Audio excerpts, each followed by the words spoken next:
On the Wado Radio Show. It's DJ Wado, of course. It's the Wado Radio Show. It's more than music. It's ministry. And I got my brother.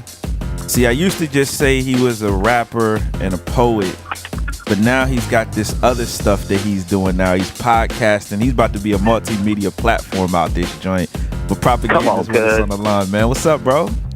What up with it? How y'all feeling? Hey man, we good, man. I was telling you right before we got on, bro. I'm loving the podcast you and the wife got jumping off here, man. Oh man, thank you. It's so fun because it's for real. Like the chemistry you're hearing is because like we're actually married and we're actually in love. You know what I'm saying? And these are like for real the conversations we actually have. Oh, you could tell that. You can totally tell it, like just like the vibe, you know what I mean. Mm-hmm. Like you could totally tell it, bro. Like you can't That's fake dope. nothing like that for an hour every week. Not for an hour, homie. Not for no hour. Yeah, you can't fake nothing like that, man. So I'll say this too, bro. I feel like one of the benefits when you like, particularly for someone like you, and you do another platform like that. Mm-hmm. Like you have, obviously it's another avenue for you to get your message out and have discussion, but I feel like it even goes down differently because you have the opportunity to really expound on stuff as opposed to, you know, like a 2 or 3 minute song or for sure even with your poems, like, you know what I mean? It just it's different, and it's with your wife there, so it's like there's just a different vibe, man. Absolutely, man. That was one of the biggest motivations was like, hey, man, some stuff you just can't squeeze into a tweet. You know what I mean? Yeah. And I can't just like go back and forth, you know what I'm saying, in the at mention section, you know what I'm saying, where there's no tone, and it's just like, nah, let me lay this out, you know? So yeah, that was one of the big motivations. Yeah, it's dope. Why now? Like at this point, like you got so much stuff popping, like, you know what I mean? It's like you obviously got an album coming out, you know, you're touring like crazy, you know. Well, really, because the opportunity came. Hey, you know what I'm saying? Like, for real, like somebody has I've been asked to podcast for a while, sure, but like if you know, sort of like a lot of people don't, but my personality is the type that's like, I'm not going to do the legwork. Like some of the genius behind Humble Beast was really because, and if y'all know our origin story, Humble Beast was me and Thomas. Yep. It was me and Odd Thomas. That's all it was. And it was really, for real, I was like, look, I'm not going to take the time to figure out how to put songs on iTunes and Spotify. I'm not going to figure none of that out. I don't know how to build a website. I'm not going to learn. Yeah. What I do is I pound mics. You know what I'm saying? And I'm like, but Thomas, that's his strength. Right. You understand what I'm saying? So I'm like, unless somebody else will do it, I'm probably not even going to try. So I am a firm believer in staying in your lane and then like mastering it, you know? So with starting the label, it was that. I was like, man, you do what you do well, I'm going to do what I do well, you know? And then with the podcasting, it was kind of the same thing. Like people have been asking me for a while, but I was like, man, I'm not going to figure none of this out. I'm not going to go try to hunt down sponsors. I'm not going to do that. So when we got approached by Relevant, who's the network that we're through, the Relevant Podcast Network, you know, who I adore, and they've just been so good to us. So when they were like, hey, we'll do all that, you just create the show, I was like, jackpot. No Let's brainer. Go. We'll do it now. Yes. No brainer, man. No brainer. It's dope. It's really well done, and I feel like too, even for people who don't like follow politics or the news like that, I feel like it's so much it's easily digestible. Because I mean, let's face it, man. Like you're not coming across like Dan Rather or something, and it's not a sermon. It's just a normal conversation you would have with one of your peoples, like, you know, you and your wife. Yes. So, you know. Yes. Well, thank you, man. That's encouraging. That's what we're hoping for. Yeah. It's good, man. So, I want to talk about this album, though, bro. Like, Hey, yeah. like, so if I'm 100 with you, like I haven't heard the whole thing. You know what I mean? Oh, Like you haven't? I was sent a few songs, not the whole project yet. It's all good, but Okay. like, bro, like I feel like the propaganda sound is my first impression was like, okay, like this dude is expanding his sound, but it doesn't sound unnatural, which Yeah. which to me speaks volumes about you as an artist, bro. Like I was really impressed by that. Thanks, man. Yeah, there was a lot. There was somewhat of a return because like we feel like as far as like who I am sonically, like Excellent was like bullseye. Yeah, That's who I am. That's it, right? You know. And then I didn't want to come back and do the same album twice. sure. So we tried some stuff with Crimson Cord that I liked. It was cool. It was cool for the time. You know, I think you know, time will tell. I think there were some of the things on there that were just like a little too far ahead or a little too experimental that it just didn't land sonically the way that I thought it would. Yeah. So for this one, it was like, okay, let's go to what we know. And we pulled in producers we know. So like Omega Watts did the Bear With Me song that the single we just dropped. Mm-hmm. You know, Cynical, I mean, that's in-house. Darky and is Daniel Steele and just some other dudes that I was like, okay, this is me. Let's make a hip hop record.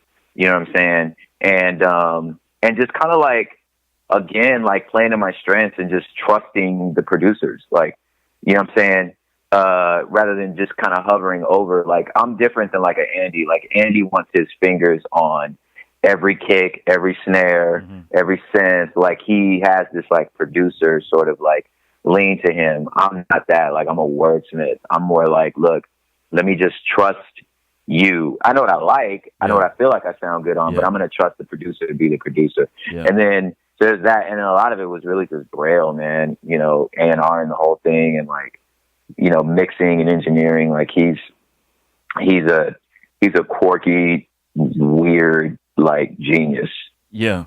Do you like, so do you, because you're such a wordsmith, do you already have concepts and even hooks and even lyrics in some cases, and you're taking that to the producers and saying, this is what I'm working with, craft something for me? Or is it more they give you something that inspires you to go create? Or you know, it's both. It's both. It's both. When I think of albums, I think of them more like bodies of work. Oh yeah, so you definitely like, do. Every time we do one of these, it's true though. You know. Yeah. So I have like a theme. I have an emotion. I have a narrative thread I'm trying to get to. So sometimes it's like I try not to finish raps before there's production because I want the production to speak into it, but I know the point I'm trying to make. Sure. And so a lot of times I bring that to the producer, like, hey, here's some bars for it. Here's the point I'm trying to make. Here's the role it's going to play in the album, you know, and then I let them shine, you know what I'm saying? And sometimes they may come up with something that I'm like, yo, that's not what I was looking for this song, but that's amazing. And then something new comes out of that, you know? So it's kind of like a little ebb and flow. So then I go, okay, we got a whole other banger here, but I still need a song for this. You know what I'm saying? Wow. So then we'll go back and say, hey, well, that nailed that. Let's go back and then I'll go, okay, well, maybe I'll rewrite it a little bit because maybe I'm looking for a different emotion. So I'll go back and say, well, let me write it a little different. And then they'll come up with something. And I'm like, yeah, that's it. So you, it sounds like though, you kind of have like, I don't want to say the album fully mapped out, but you know, going in, this is what I'm trying to get accomplished. This is what I'm trying to say, you know, in so many words. Because I know some artists just say, yo, I'm going to just create. I'm going to just ride the vibe. And, you know, at a certain point, I'll figure out what all of this is, how to link all this together. It sounds like you're the opposite. No. I know where I'm going. Yeah. You know, and now at the same time, I try not to be as like wooden and unflexible. Sure. You know, because sometimes you have an idea where you start and then you start writing and it's like actually there's another theme that's poking out, and it's like I have no problem like following that trail. You know what I'm saying? And then actually seeing sometimes the Lord will like bring it back, right? And then you're like, oh, okay, that's dope. I was right in the beginning. You know what I'm saying? But then other times it's like, no, it was not that. You know what I'm saying? Yep. So Crooked, man, where are you taking everybody with this project? Man, so Crooked is definitely it's a journey. It's very emotional. A lot of these songs don't wrap up well. There's no resolve in a lot of them. I saved most of the resolve till the end because what I was trying to do was really mirror the experience that one has, specifically for myself, through the last 2 years, with just my emotions swinging all over the place, whether it's systemic issues, sure, political, church, whatever the case may be, like just the depths of all that, right? How those things are like, some of them, they just don't end well. I'm asked often like, hey, in the midst of all that you're going through and all that's going on in the world, like, how do you stay positive and how do you stay encouraged? And the answer is, I don't. I don't stay positive. I don't stay encouraged. I have moments that are wonderful, but I don't stay it. Nah, you know what I'm saying? Like, and I think as Christians, you're saying this like about how like this stuff sucks. And you guys, sometimes you just got to sit in it. Like, we need to, don't lose the art of the lament. You know what I mean? Like, we're in it. No, don't look at it. Don't turn away. Look, sit in it, stew in it. You know what I'm saying? So there's a lot of that on this record, so it's like the idea of like a person, with crooked desires and I create crooked relationships and then we build crooked systems, because of our crooked desires and relationships, right? And we're all longing for the day that the crooked is made straight. You know what I'm saying? But until then, there's the already but not yet. You know what I'm saying? So how do I sit in the tension of just knowing that this is where we are, you know what I mean? And long for the day that, the Father comes and fixes it. Man, I love that, bro. I really can't wait to hear the rest of this. I'm hearing you talk about this, right? One of the things that happened when I listened to Darky, right, is after Jackie's verse, there's like this huge instrumental section, right? And usually I hate that. I'm like, yo, man, just cut the song. But one of the things that it made me do is reflect on everything that you guys just said the first 2 minutes of the song. First 2-3 minutes of the song.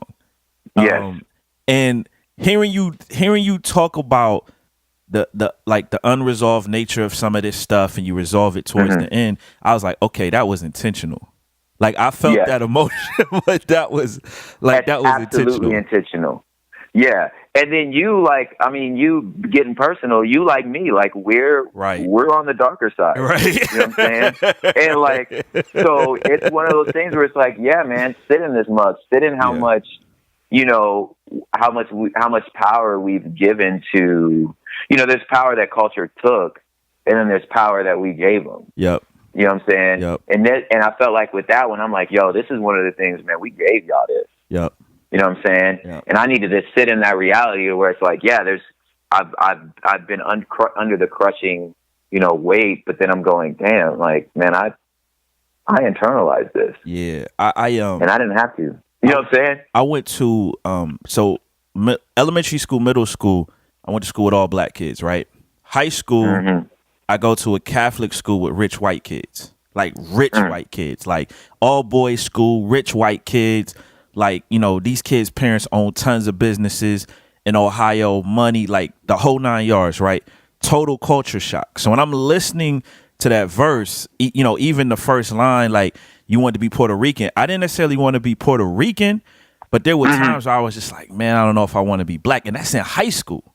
You know what I mean? Yeah. Like, like that to me, it's totally struck a chord when I first heard that, bro. Yeah. Yeah, man. It was one of those, like, it was me reflecting as an adult, going back. Dog, I remember as a kid actually, and I didn't think about it until I started writing that song. I was Wow. like, man, I used to actually, that's a real thought. Yeah. I used to really wish that. Now, granted, there's not many Puerto Ricans in California. So I know where you are is different. Oh, you know what I'm saying? It's heavy. It's heavy out here. Yeah. They was really quote unquote exotic in California. Yep. Cause I was like, dog, y'all black, but you not black. You black, but you Latin. Everybody else out here Latin. So it's kind of like you get best of both worlds. Yeah. Like that's great. Yeah. Yeah. Yeah, that's crazy. Cause you grew up around Mexicans, didn't you tell me that before? I did. Yeah. Yeah. So like this vibe, was it were the Mexicans treating you funny, or was it like white people treating you funny, or like? I mean, it was all of the above. It's like, when you like. Also, I talk about often like my father was a Black Panther. Yeah. So you walk in our house, and I was like, oh, black is beautiful. There's the painting of, there's a photo of Martin and Malcolm when they met and shook hands. There's African mask and Fulani things, and we got Aztec prints and quotes from Sojourner Truth, like and the 5 kingdoms of East Africa and Sub-Saharan, like Ghana, Mali, and Songhai, and you know what I'm saying. Like I got all this in the house where I was like, nah, black is beautiful. I love being black. And then you walk outside, and I'm like, and it was like a weird juxtaposition where it's like, I don't understand why y'all don't see this. How come y'all don't get what I get? You know what I'm saying? And then it's just a matter of like, so you start having different aesthetics. Some of it was about like, over girls, to where you're like, I mean, there's only Mexican girls here. So if that's all you know from like 3rd grade, you're going to start being attracted to Mexican girls. You know what I'm saying? Because it's all I knew. You know what I'm saying? Like, but again, I knew black women were beautiful. You know what I'm saying? Sure. I knew that, but I felt like nobody else did. You know what I'm saying? But they, so you go outside and I'm like, what are you talking about? Like we're the most American culture. Like we're kings. Like this is Egypt. This is Ethiopia. What are you talking about? What do you mean you don't like big lips? What do you mean you don't like this? What are you talking about? I'm like, I'm from a long line of kings. And I'm like, but I'm not, but y'all don't see it. So I'm like, well, dang, man. Well, maybe I'm tripping. You know what I'm saying? Like, so it's kind of like that experience. And then,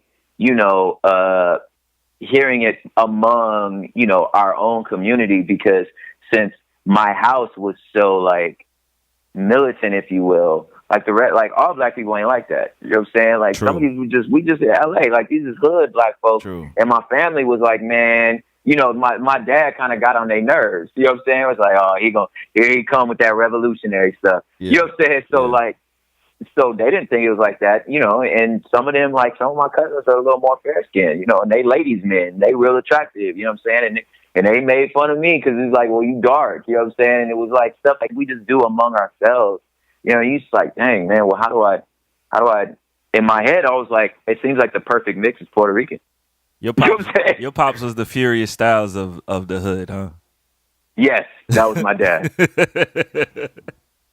Yo, one of the things I was cracking up on the last episode of the podcast, and this was like a little sidebar. This wasn't even one of the main things, but you brought up something about bologna, and your wife was like fried. She was like fried bologna. She was like, who does that? I was like, yo, that is so funny. Like, yo, I'm like, everybody I know does that. And I think, you know what I think it was? I think it's because my wife is first generation. Like, she's much more culturally like Mexican than she is Mexican American. Sure.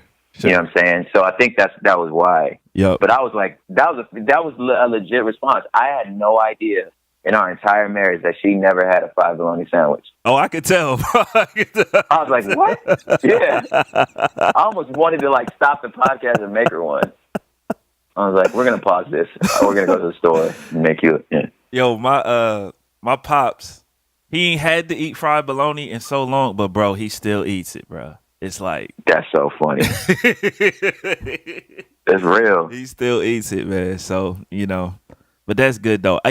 One of the things though that I feel like, with your background and everything, you're like one of the most comfortable people when it comes to talking about race. Like I've seen you Oh, that's talk about awesome. it in a lot of different um situations where Hmm. like it could have been uncomfortable. And I think, man, like I really feel like the Lord has really prepared you for a time like this because it's so necessary to have these kinds of conversations, bro. Hmm.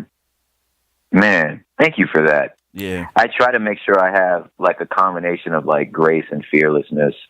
That's actually that's the two, that's really the way I think about it, where it's like grace and fearless. Yeah, I think that's a good way to approach it. Like, 'cause the thing is like there's I always say this, bro. Like the living on the coast is so different than living in the rest of the country. Like it's almost Hmm. like we got like two different countries. Like you live in New York, Boston, L.A., Philly, L.A., San Yeah. Francisco. Like it's so different than Omaha, like just the way people see the world. And I was Hmm. even reading some of the comments in your podcast, and it was like a dude was like, "Yo, I grew up in the Midwest, and I'm not around a lot of diversity, and just hearing you guys talk and articulate this stuff, I was just like, it's like you're one of the perfect voices for this kind of stuff, bro." Mm, thank you. It's interesting. I mean, I'm blown away kind of by the same thing. There's some things like it took touring to really To understand that that's what understand it, was right? going on. Yeah, Yeah. yeah, yeah. It's different perspectives, bro. Um, I want to ask you a bit about the Lakers, bro. Uh-oh. Well, I'm just saying. I mean, I know you're a big Laker fan, bro. I am. And I know you're in favor of Lonzo Ball going there. I know you feel like that's a good look.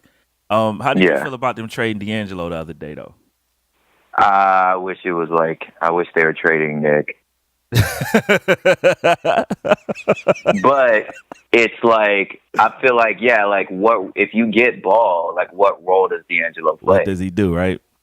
Yeah. And I mean, I feel like we was only going to get another bump for Nick Young, True. but like, for D'Angelo, you know what I'm saying? You get somebody that can complement Lonzo, you know what I'm saying? Get a veteran, you feel me? That'll like come in here and just like help little homie like continue to sort of evolve and like, and grow.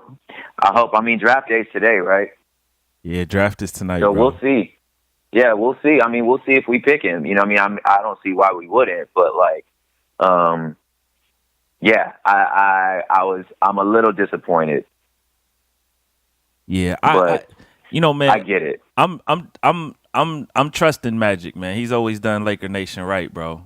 Yeah, Magic know what he's doing. Yeah, he's always done Laker Nation right, man. So we'll kind of see. We'll kind of see. Yeah. Um, the other song that I heard from your project was the joint you did with Mars. Yeah. One, it was really good to hear her voice again on Hmm. music. I think she's incredible. But I felt like, and bear with me, like you kind of added a different kind of conversation when it comes to your wife and relationships and all of that than what we normally kind of hear on quote Hmm. unquote Christian rap records when it comes to Yeah, that stuff. man. You know what I Yeah, mean? one I talked about like having sex, Right. and I don't understand why all y'all doing marriage songs and don't talk about smashing. What's wrong with y'all? Oh, what's wrong with y'all's marriages? Right. But again, fitting inside of the narrative of Crooked, where it's like, man, that's a relationship I don't do right. Yeah. You know what I'm saying? Like, and that's a part of the narrative. Like, I built this relationship that is like, you're the most important human being in the world, but I still, like, I fail you daily. Like, I'm not doing this the way that I desire to do this. I don't love you the way I wish I did. You know what I'm saying? And how that's played out is what I think is what makes good music. You know what I mean? And interesting music to listen to. We don't need another song about like, some of it's like a low key. And I mean, I'm not like, no, when I say this, I'm not thinking about anybody or any song in particular. Yep. So this is not an indictment on anything, but just from a bigger picture of like this just very like patriarchal kind of misogynistic, like phrases like, hey, this is my smoking hot wife. Like how like, you know, senior pastors like get on, especially like these mega church pastors get on the stage and say that. I'm just like, well, you're just going to objectify your wife right now in front of all. And it's like, how am I supposed to respond to that? Like, you know what I'm saying? Like, am I supposed to agree? Like, yeah, dog, she cold as ice. Like, man, that's your wife, man. Like, you just set me up, you know? Or I'm like, I don't know. She ain't, I mean, she's maybe a 6. Looks like a JV squad as far as I'm concerned. Like, what do you know what I'm saying? Like, what do I say? You know, you just stood up in front of all of us and you talked about us being image bearers and like believing in the spirit of a person and just like God has some design for your soul. And then you just immediately talk about how hot your wife was. I'm like, come on, man. Like, you know what I'm saying? That's a picture of that, like, sort of misogyny we've let sort of get into our culture, you know, that I feel like I wanted to sort of break that and just be like, nah, man, like, I'm not doing this right, man. A lot of times she's right, you know, and there's more to our relationship than just, I think she's fine. But now having said that, I think she's fine. Do you think porn culture plays a little bit in that objectifying? Because that's a very good point you make about that. I mean, I think porn is obviously a part of, you know, objectification. I think it might be symbiotic, but I think it comes from the bigger idea of patriarchy, you know, that, you know, exists maybe well before porn as we know it exists. But I think porn is just like, yeah, it's just sexual, like, perversion, you know what I'm saying? Which is like as old as time, you know? Well, but I mean from this standpoint, like the fact that so many senior pastors, I mean, the statistics will say, you know, just like anyone else in society, most of them struggle with pornography. Porn. Yeah. But the fact that so many can just get on stage and say that so easily and not even think about it being objectifying to their wife. Like that. Yeah. That's interesting, man. I think it's more just tone deaf and just kind of the blinders, just having blinders. Like, it's a blind spot. Like, you know, when somebody say something just like outlandishly racist and they looking at you crazy, like, wait, what? Like, you're like, nah, like, you don't hear it, do you? Yeah. You know what I'm saying? So I think it's one of those situations where it's just like, it's been the norm for so long that somebody has to stop and point at it. And I think if we stop and point at it, then they'll be like, oh crap. Yeah. Dang, I actually never thought of that. You know what I'm saying? Yeah. Yeah. I want to ask you this because you tour a lot. Me and my wife wrestled through this. Like, you know, my wife is a professional as well. She has like a really dope job. She's killing it. But both of us travel. You know what I mean? And we have 3 kids. And you know, some of what you were talking about on Bear With Me is catching that red eye back home. Like, yeah. Have you figured out the balance yet? Like, I know even when you guys tour, sometimes you stagger the dates. So it's like 2 weeks out, a week, but you know what I mean? Like that kind of thing. But, you know, have you figured out the... Well, I mean, we kind of have our rhythm, and our rhythm is like always readjust, just like stay on top of the calendar, you know, having veto rights for each other, really a lot of like just biblical principles of just like esteeming the other higher than yourself, you know.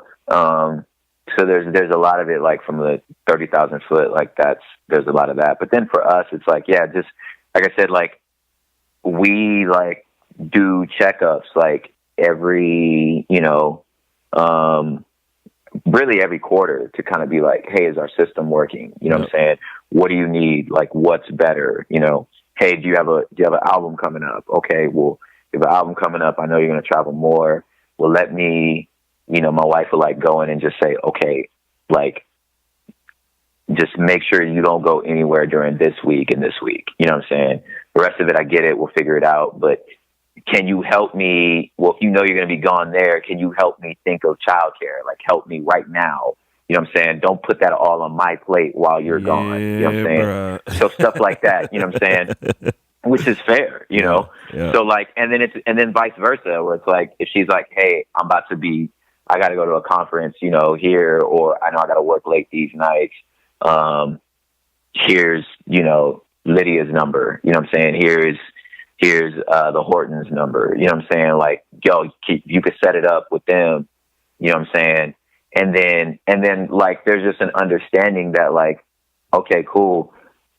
She doesn't burden me with things while I'm gone. Like, hey, you want an airport? Can you drop the baby off? You know, can you figure out? Like, she doesn't make me do that, so I'm not going to do it either. So I'm like, okay, cool. Then it's on me. I get up, I'll take her to daycare, I'll get kids ready for school. You know what I'm saying? Like, it's just, you buckle in and you're like, all right, it's my turn, you know? Yep. I think, man, that's such a good perspective. We alternate pickups and drop offs and all of that kind of stuff. And like, we use Google to manage the calendar. I'm just always curious about, cause the flip side is too, like, I mean, there's like, part of what we do is unique with the travel, and it's like my wife works and she travels too. So it's like honestly, this was one of my busiest years traveling. I think she might have traveled more than me this year. You know what I mean? Like, just looking at it, like, it's like I'm always trying to just kind of see, okay, how do other people manage this, to see if maybe I got some blind spots or some things I'm not considering in this process. You know what I mean? So it's real out here in these streets, man. It really is. It really is. Yeah, it's real in these streets, my brother. Could we ever maybe get a joint project with you and Show Baraka, bro? Man, we talk about it all the time. So there's a possibility. We talk about it all the time. We talk about it all the time, man. It seems like a no-brainer, right? To me, it does, but I mean, I'm not y'all, so you know what I mean. That's why I'm asking. But to me, it sounds. I mean, it seems like a no-brainer to me too. Yeah. But with those types of things, there's timing. You know, both of y'all dudes is some busy dudes, so you got to figure out when do you do it, and how do you maximize it? Because you got to tour that. You can't just put that out. Yep. You got to tour that. You're right. Okay, so this sounds like there might be something in the works, and you just not letting on that there's something in the works. I'm with you. Okay. All right, I'll let that sit there. We'll let everybody marinate on that. Yeah. We'll let everybody marinate on that, man. Y'all marinate. This move for Humble Beast to be a nonprofit organization. How would that affect things, man? If someone's like, just, you know, they a fan of what you guys do. Well, from a fan perspective, nothing really changes on their end, except for the opportunity to sort of, you know, give in their own way. Our music's still free. We're still selling merch. We're still putting out records, you know, but it kind of like, in some ways, gives the label a little more wiggle room to maybe like crank out some things a little faster. The story of Humble Beast was like, we always wanted to be a nonprofit. That was like really from day one. That was the hope. But, you know, when that just wasn't necessarily like the wisest move in the beginning, we were always in a place where the demand was higher than the supply. You know, praise the Lord. It was always like that. But we've always been like, oh crap, like how are we going to keep up? You know what I'm saying? You know, it's not like we're sitting around twiddling our thumbs. We're just like, oh crap, they want more. Oh crap. You know what I'm saying? Like, I got enough money to order 1,000 CDs, but there's 2,000 pre-orders. You know what I'm saying? So we're like, oh crap, what do we do? You know what I'm saying? So that's always been sort of, you know, even from a, man, like, how do we say this? Like, cause I'm trying to choose my words, cause it's like, I'm talking about my friends, you know, my brothers, but like, you know, we just don't have the resources of reach, you know what I mean? And one would say like, how are we in the same conversation with them? You know what I mean? With like, half, like a fourth of their budget. You feel me? That's because y'all make great music and give it away free though, like that. Exactly. It's just like so that's all we had. All we have is really good music. You know what I'm saying? So, but you got to make some money. You know what I'm saying? We're gonna keep doing it. Yeah. So, so this what this does for us is like really kind of like gives us an opportunity to, continue to be generous. And now it's just another way for sort of the friends and family and to participate in that generosity. But besides that, like nothing really changes from your perspective. Well, okay, let me ask you this. Now, and I've never sold a record before.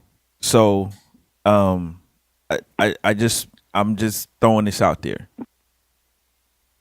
Because most people, I don't want to say everybody, but most people, and I would especially think most of you guys' fan base has a streaming service. I could be wrong. Maybe just leverage that as the free option as opposed to just straight giving it away free, because then at least when people are playing the music over and over, which I know people do with y'all's music, maybe you would see a little bit of uptick in revenue from the streaming as opposed to, you just. Well, we do stream.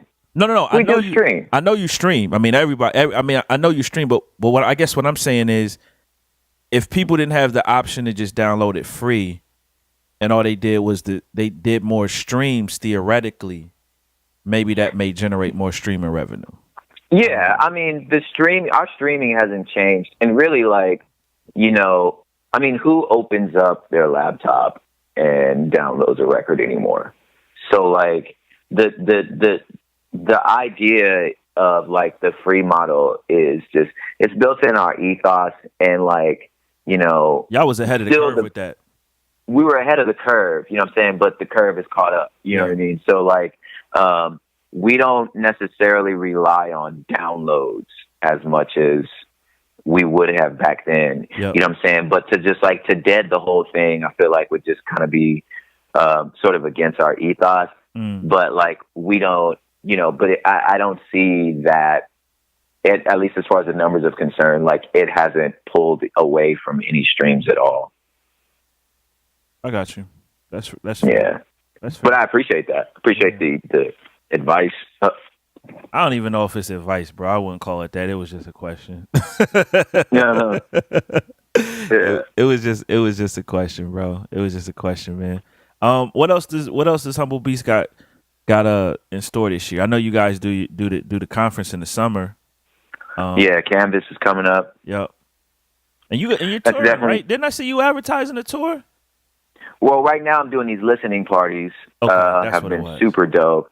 They're like, and they selling out. That's what I saw. I saw something. I saw something selling out that you was doing, bro.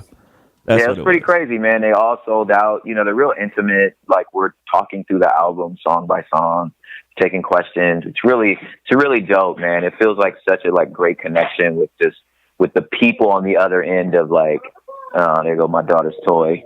That's how real this is. See you soon. But yeah, talking to people like directly connecting. It's cool when you make music that you actually like love and stand by. Yeah. Like you're gonna like you're gonna like the fans. Like you're gonna be like, these are actually like cool people I'd hang out with anyway. You know what I'm saying? So that's what's been kind of dope about these things. I'm like, y'all are just actually like cool folks. They don't feel weird. It's not like I'm running to like the green room because I'm like, oh man, I want to stand out with these weirdos. It's not like that, But I will be touring in September. The call before you is like the call to plan for the September tour. Yeah. Nice, man. Well, congrats on that, my brother. Congratulations. Thank you, on that, man.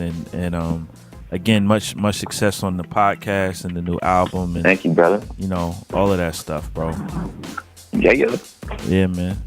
Well, hopefully you make your way back out to the East Coast. I'll be able to come to that fall. Oh, guaranteed, bruh. Guaranteed, bruh. Yeah. Well, the East Coast got a lot of love for you, bro. I know, man. I love every time I come. It's crazy. I always enjoy it. Yeah, man. Absolutely, bro. Well, look, man, we'll get it in, man, and hopefully I see you this fall, bro. My man, thank you so much. No problemo. On the Way Radio Show. On the Way Radio. On the Way Radio Show. Where it's much more than music, it's ministry.